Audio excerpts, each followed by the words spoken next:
오늘 우리에게 주시는 하나님의 말씀은 시편 119편 121절에서 144절입니다. 구약 성경 895페이지 시편 119편 121절에서 144절입니다. 한 절씩 교독하겠습니다. 내가 정의와 공의를 행하였사오니 나를 박해하는 자들에게 나를 넘기지 마옵소서. 주의 종을 보증하사 복을 얻게 하시고 교만한 자들이 나를 박해하지 못하게 하소서. 내 눈이 주의 구원과 주의 의로운 말씀을 사모하기에 피곤하니이다. 주의 인자하심대로 주의 종에게 행하사 내게 주의 율례들을 가르치소서. 나는 주의 종이오니 나를 깨닫게 하사 주의 증거들을 알게 하소서. 그들이 주의 법을 폐하였사오니 지금은 여호와께서 일하실 때니이다. 그러므로 내가 주의 계명들을 금 곧 순금보다 더 사랑하나이다. 그러므로 내가 범사에 모든 주의 법도들을 바르게 여기고 모든 거짓 행위를 미워하나이다. 주의 증거들은 놀라움으로 내 영혼이 이를 지키나이다. 주의 말씀을 열면 빛이 비치어 우둔한 사람들을 깨닫게 하나이다. 내가 주의 계명들을 사모함으로 내가 입을 열고 헐떡였나이다. 주의 이름을 사랑하는 자들에게 베푸시던 대로 내게 돌이키사 내게 은혜를 베푸소서. 나의 발걸음을 주의 말씀에 굳게 세우시고 어떤 죄악도 나를 주관하지 못하게 하소서. 사람의 박해에서 나를 구원하소서. 그리하시면 내가 주의 법도들을 지키리이다. 주의 얼굴을 주의 종에게 비추시고 주의 율례로 나를 가르치소서. 그들이 주의 법을 지키지 아니하므로 내 눈물이 시냇물 같이 흐르나이다. 여호와여, 주는 의로우시고 주의 판단은 옳으니이다. 주께서 명령하신 증거들은 의롭고 지극히 성실하니이다. 내 대적들이 주의 말씀을 잊어버렸으므로 내 열정이 나를 삼켰나이다. 주의 말씀이 심히 순수함으로 주의 종이 이를 사랑하나이다. 내가 미천하여 멸시를 당하나 주의 법도를 잊지 아니하였나이다. 주의 의는 영원한 의요 주의 율법은 진리로소이다. 환난과 우환이 내게 미쳤으나 주의 계명은 나의 즐거움이니이다. 주의 증거들은 영원히 의로우시니 나로 하여금 깨닫게 하사 살게 하소서. 아멘. 시편 119편은 성경에서 가장 긴 장으로 거인 시편이라고 불리기도 합니다. 읽어 나가다가 보면은 앞에 내용을 잊어버릴 정도로 어마어마한 분량을 가지고 있기 때문입니다. 총 176절인데 놀랍게도 그 안에 규칙을 가지고 있습니다. 히브리어 알파벳이 총 22개인데 각 알파벳당 8개의 연이 할당됩니다. 우리 성경의 1절을 1연으로 이해하시면 됩니다. 예를 들어 첫 번째 알파벳 알렙으로 시작하는 8개의 절이 먼저 나오고 이어서 두 번째 베트로 시작되는 8개의 절이 뒤를 잇는 식입니다. 22개의 알파벳이 각각 8절씩 묶여 총 176절을 이루는 것입니다. 우리 성경에서는 이런 알파벳 단락들이 동그라미로 구분되어 있는 것을 보게 됩니다. 이렇게 알파벳을 첫 번째 글자로 사용하여 구성하는 방식을 이합체시라고 부릅니다. 이 119편은 많은 절수에도 불구하고 이해하는데 크게 어렵지 않습니다. 왜냐하면 양은 많아도 주제는 하나이기 때문입니다. 이 시편의 주제는 말씀입니다. 말씀을 다양한 관점에서 각기 다른 이해로 풀어낸 것입니다. 각 알파벳 단락마다 말씀에 대한 각기 다른 메시지를 가지고 있는 겁니다. 다르게 말하면 이 말씀이란 주제가 22개의 메시지로 설명되고 있다는 것과 같습니다. 이러한 풀이는 말씀이란 단어를 선택하는 것에서도 드러납니다. 시편 119편은 8가지의 단어로 시편 119편은 말씀을 8가지 단어로 표현합니다. 그 8가지 용어는 각 알파벳 단락마다 적어도 6개 이상이 배치되고 있습니다. 이것은 119편이 말씀에 관한 모든 것을 아우르고 있는 시편임을 드러내는 것이기도 합니다. 119편은 또한 토라시 중에 하나입니다. 토라시는 말씀에 관한 시입니다. 시편에서는 1편, 19편, 119편 이렇게 3편이 있습니다. 모두 말씀의 위대함을 찬양하는 내용들입니다. 1편은 시편 전체의 서론으로 우리가 잘 알고 있는 복 있는 사람은 오직 여호와의 율법을 즐거워하여 그 율법을 주야로 묵상하도다라는 말씀이 들어 있습니다. 그리고 시편 19편은 피조물을 통해 선포되는 말씀에 대해 노래합니다. 이 119편은 1절부터 이 1편과 유사하다는 생각을 하게 만듭니다. 1절을 보면 여호와의 율법을 따라 행하는 자들은 복이 있다라고 합니다. 이것은 시편 1편 2절에서 언급되었던 복 있는 사람에 대한 내용과 겹쳐집니다. 1편은 서론에서, 그리고 119편은 5권의 중심에 지금 위치해 있습니다. 이 두 시 모두 토라시이고 복에 대해서 언급하고 있습니다.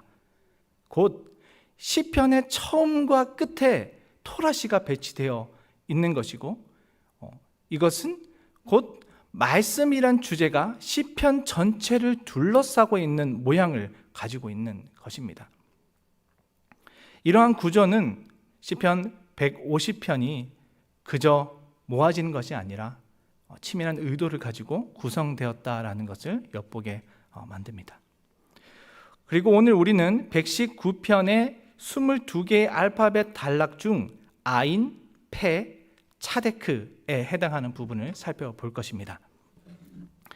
121절부터 128절은 아인으로 시작되는 절입니다. 내용을 간략하게 소개하자면 박해는 말씀을 사모하기에 지치게 만듭니다. 하지만 하나님의 종은 변함없이 주의 보호를 바라고 말씀을 깨달아 알기 원한다. 하나님께서 직접 이 가운데 개입하시기를 원한다 라는 내용입니다. 121절부터 123절입니다. 내가 정의와 공의를 행하였사오니 나를 박해하는 자들에게 나를 넘기지 마옵소서. 주의 종을 보증하사 복을 얻게 하시고 교만한 자들이 나를 박해하지 못하게 하소서. 내 눈이 주의 구원과 주의 의로운 말씀을 사모하기에 피곤하니이다. 시인은 정의와 공의를 행했음에도 불구하고 박해받는 현실을 토로합니다. 그는 스스로를 주의 종으로 칭하며 주인 되시는 하나님께 보호를 간구합니다. 여기서 주의 종이란 표현은 자신이 하나님의 소유이며 그의 인생이 하나님께 달려있다라는 것을 고백하는 것입니다. 마치 주인이 충실한 종을 보호하고 책임지듯이 하나님께서도 자신을 지켜주기를 바라는 마음을 담고 있습니다. 그는 하나님께서 자신에게 복을 주시기를 원합니다. 지금 현재 시인은 박해로 인해서 말씀을 사모하기에 지쳐 있습니다. 현실이 녹록하지 않았던 것입니다. 말씀을 신뢰하고 기다렸지만 변화가 없었던 것입니다. 그의 눈은 흐려졌고 마음은 인내심의 한계에 다다른 상황입니다. 124절부터 126절입니다. 주의 인자하심대로 주의 종에게 행하사 내게 주의 율례들을 가르치소서. 나는 주의 종이오니 나를 깨닫게 하사 주의 증거들을 알게 하소서. 그들이 주의 법을 폐하였사오니 지금은 여호와께서 일하실 때니이다. 시인은 자신의 구원을 간청할 때 자신의 공로나 행위를 내세우지 않습니다. 하나님의 인자하심을 의지합니다. 이것은 헤세드로 언약에 기초한 하나님의 변함없는 사랑, 조건 없는 은혜와 자비를 의미합니다. 그런데 여기서도 자신을 주의 종이라고 계속 고백합니다. 이 말씀에 대한 갈망, 그것이 단순한 지식적 추구가 아니라 하나님과의 관계 속에서 비롯된다라는 것을 나타내는 것입니다. 더 나아가 이 시인은 악인들의 극옥무도함을 지적합니다. 그들은 불순종을 넘어 하나님의 법을 무시하고 폐기하기를 서슴지 않았습니다. 앞에서는 시인을 압박하고 그를 괴롭혔습니다. 그런데 여기서는 그것을 뛰어넘어서 하나님의 말씀 그 자체를 대적하는 겁니다. 그래서 이 시인은 하나님의 직접적인 개입을 요청하는 겁니다. 하나님, 이젠 진짜 일하셔야 될 때입니다. 127절부터 128절입니다. 그러므로 내가 주의 계명들을 금 곧 순금보다 더 사랑하나이다. 그러므로 내가 범사의 모든 주의 법도들을 바르게 여기고 모든 거짓 행위를 미워하나이다. 하나님께서 이제 일하실 거라는 기대감은 시인의 마음에 새로운 결단을 하게 만듭니다. 그러므로라는 접속사는 이 시인의 내적인 변화와 행동의 전환을 보여줍니다. 그는 하나님의 계명들을 금 곧 순금보다 더 사랑한다고 고백하며 세상 그 어떤 것과도 비교할 수 없는 말씀의 절대적인 가치를 선포합니다. 이러한 시인의 태도는 하나님의 법을 무시하고 저버리는 악인들과는 극명하게 대비됩니다. 그리고 이어서 두 번째 그러므로가 나타납니다. 그러므로 그는 확고한 의지를 드러냅니다. 그는 모든 주의 법도들을 바르게 여기고 모든 거짓 행위를 미워하겠다고 선언합니다. 이는 박해 속에서도 그의 결단과 가치관이 변함이 없을 거라는 확고한 고백이며 오직 말씀에 순종하며 살아갈 것을 다짐하는 겁니다. 그리고 시편 119편의 폐단락 129절부터 136절입니다. 이것은 하나님의 말씀을 지키지 않는 현실 속에서도 말씀의 놀라움과 생명력을 경험하며 끊임없이 갈망하고 순종하려는 시인의 의지가 담겨 있습니다. 129절입니다. 주의 증거들은 놀라움으로 내 영혼이 이를 지키나이다. 여기서 놀랍다는 히브리어로 페레인데 경이로움, 놀라운 것, 기적이란 뜻을 가지고 있습니다. 이 뜻을 염두에 본다면 이것은 하나님의 말씀이 인간의 기대와 상식을 뛰어넘는 탁월하고 신비로운 것이라고 이야기하는 것입니다. 시인은 사람의 지혜로는 온전히 헤아릴 수 없는 그 말씀의 깊이와 능력에 감탄하면서 지금 몸과 마음을 다해서 말씀을 지켜 나가겠다고 말하고 있는 겁니다. 130절입니다. 주의 말씀을 열면 빛이 비치어 우둔한 사람들을 깨닫게 하나이다. 이 구절은 말씀이 지닌 놀라운 능력을 이야기합니다. 아무리 어리석고 무지한 자들이라도 말씀이 열리면 빛이 비치어 깨닫게 됩니다. 그리고 이 깨달음은 단순히 인간의 노력이나 갈망으로 얻어지는 것이라고 여기서는 이야기하는 것이 아닙니다. 하나님께서 그 말씀을 열고 닫는 것입니다. 사람이 아무리 노력해도 연구해도 하나님께서 말씀을 열지 않으면 무의미합니다. 그래서 이 시인은 하나님께 말씀을 열어달라고 간구하는 것입니다. 131절입니다. 내가 주의 계명들을 사모함으로 내가 입을 열고 헐떡였나이다. 이것을 원어로 사역해 보면 이런 뜻입니다. 나의 입을 열고 헐떡였다. 왜냐하면 당신의 계명을 사모했기 때문이다. 이 헐떡였다라는 표현은 먹이를 갈망하면서 헐떡이는 동물의 모습을 연상시킵니다. 이것은 하나님을 더욱 깊이 경험하고자 하는 갈망을 나타내는 것입니다. 132절에서 134절입니다. 주의 이름을 사랑하는 자들에게 베푸시던 대로 내게 돌이키사 내게 은혜를 베푸소서. 나의 발걸음을 주의 말씀에 굳게 세우시고 어떤 죄악도 나를 주관하지 못하게 하소서. 사람의 박해에서 나를 구원하소서. 그리하시면 내가 주의 법도들을 지키리이다. 시인은 자신을 주의 이름을 사랑하는 자 중에 한 사람으로 소개합니다. 주께서 그들에게 베푸셨던 대로 자신에게도 돌이켜 은혜를 베풀어 달라고 하는 것입니다. 자신의 발걸음을 하나님의 말씀 위에 굳게 세워 주시기를 하나님께 간구하는 겁니다. 그리고 두 가지를 요청합니다. 어떤 죄악에도 자신을 주관하지 못하게 할 죄가 자신을 주관하지 못하게 할 것과 박해에서 구원하는 것입니다. 그리하면 주의 법도를 지키겠다고 고백합니다. 이 말씀이 시인에게는 박해를 이길 힘이 된다라는 겁니다. 135절입니다. 주의 말씀을 주의 종에게 비추시고 주의 율례로 나를 가르치소서. 말씀을 지켜나갈 때에도 하나님의 도움이 필요합니다. 그래서 시인은 하나님의 얼굴을 비춰줄 것을 구합니다. 또한 율례로 가르침을 받기 원합니다. 하나님을 마주하지 않고서는 말씀 안에서 변함없이 서 있을 수 없기 때문인 것입니다. 방황하지 않으려면 주의 말씀을 보고 배워야 합니다. 136절입니다.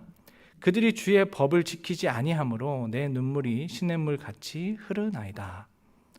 시인의 마음은 말씀을 향한 뜨거운 사랑과 더불어 말씀과 동떨어진 현실을 마주하며 깊은 슬픔에 잠깁니다. 그들은 하나님의 법을 지키지 않았습니다. 시인은 이를 안타까워하며 시냇물같이 눈물을 흘러 내렸습니다. 이것은 단순한 감정이 아닌 거룩한 슬픔입니다. 다음으로 차데크에 해당하는 단락입니다. 137절부터 144절입니다. 여기서의 내용은 말씀을 잃어버린 악인은 말씀을 사랑하는 자를 멸시하고 열정을 앗아가나 변함없이 의롭고 오르며 성실한 영원한 말씀을 사랑하는 자는 말씀을 잊지 않고 깨달아 알고 즐거움으로 여기고 살아간다라는 것입니다. 137절부터 139절입니다. 여호와여, 주는 의로우시고 주의 판단은 옳으니이다. 주께서 명령하신 증거들은 의롭고 지극히 성실하니이다. 내 대적들이 주의 말씀을 잊어버렸으므로 내 열정이 나를 삼켰나이다. 시인은 하나님은 그 자체이시며 그의 판단은 옳다고 합니다. 그의 말씀은 의롭고 성실하다고 합니다. 그러나 대적들은 주의 말씀을 잊어버렸고 시인은 그로 인해 고통했습니다. 내 열정이 나를 삼켰다라고 하는 것은 모든 에너지를 소진해 타버려서 죄와 같이 되었다라는 것을 말하는 것입니다. 하나님을 대적하는 자들이 의의 길을 무시하고 악을 조장하는 것을 보면서 시인의 마음은 탄식과 분노 그리고 슬픔으로 가득 차게 되었습니다. 140절부터 142절입니다. 주의 말씀이 심히 순수함으로 주의 종이 이를 사랑하나이다. 내가 미천하여 멸시를 당하나 주의 법도를 잊지 아니하였나이다. 주의 의는 영원한 의요 주의 율법은 진리로소이다. 말씀을 잊어버린 세상에서 실망하여도 시인은 계속해서 말씀에 대한 열정을 가질 수 있는 이유는 이것이라고 말합니다. 말씀의 순수함입니다. 말씀에는 속임도 거짓도 없기에 주의 종은 말씀을 신뢰하고 사랑합니다. 그리고 시인은 자신을 비천한 자라고 이야기합니다. 멸시와 조롱을 받는다고 이야기합니다. 그러나 그는 하나님의 말씀을 떠나지 않습니다. 주님의 의는 영원하고 율법은 진리라고 믿기 때문입니다. 상황에 따라서 시대에 따라 변하지 않는 말씀을 바라본 것입니다. 그렇게 그는 말씀을 붙들 수 있었습니다. 143절부터 144절입니다. 환난과 우환이 내게 미쳤으나 주의 계명은 나의 즐거움이니이다. 주의 증거들은 영원히 의로우시니 나로 하여금 깨닫게 하사 살게 하소서. 의를 따라 살아가는 길은 고통 없는 꽃길이 아닙니다. 그곳에는 어디로 가야 할지 모를 정도로 극심한 어둠이 몰려들 때도 있고 우리의 힘만으로 이렇게 한 발자국도 쉽게 내디딜 수 없는 험준한 골짜기와 같은 것을 하나님의 능력이 되기 때문입니다. 말씀을 가까이 하면 우리는 하나님을 온전히 바라볼 수 있고 그로 인해서 하나님으로부터 능력을 얻게 됩니다. 말씀만으로 세상을 살아갈 수 있을까라는 의문이 들 때가 있습니다. 말씀이 능력 없어 보이는 겁니다. 우리가 해볼 만큼 해본 것 같고 열심히 살았는데 변화가 없는 그때가 그런 때입니다. 그러다가 더 이상 나아갈 여력도 버틸 힘도 사라지기도 합니다. 긍정적이고 믿음의 말보다 과연 말씀대로 이루어질까? 안 돼. 어쩔 수 없어. 방법이 없어. 라는 말이 먼저 나오기도 합니다. 말씀으로 살아가야 됨을 알면서도 우리는 그런 고백을 합니다. 이런 고백이 나오는 것은 어쩌면 우리가 우리의 힘으로 살려고 했기 때문인지도 모르겠습니다. 우리가 이루려고 하면, 내가 다 행하려고 하면 우리는 한계를 마주하게 됩니다. 그리고 그때는 우리가 핑계를 바라보며 살아가는 겁니다. 그리고 그 말씀 속에 일하시는 하나님을 우리는 구해야 합니다. 말씀이 말씀되기를 원하시는 분은 바로 우리의 하나님입니다. 하나님은 말씀이 무너진 곳에서 역사하십니다. 우리가 보기에는 절망적인 상황 같아 보여도 하나님은 그곳에서 말씀의 새싹이 돋아나게 하실 수 있습니다. 말씀이 우리의 답입니다. 말씀이 우리의 진리입니다. 생명입니다. 우리는 이렇게 주님께 나아가야 합니다. 하나님, 지금 일하실 때입니다. 기도하시겠습니다. 하나님 아버지, 주의 말씀을 사모하기에 힘에 겨울 때가 있습니다. 그러함에도 우리가 변함없이 주님의 말씀을 붙들고 살아가게 도와주옵소서. 고난 속에서, 핍박 속에서 말씀을 읽고 방황하지 않도록 주께서 붙잡아 주옵소서.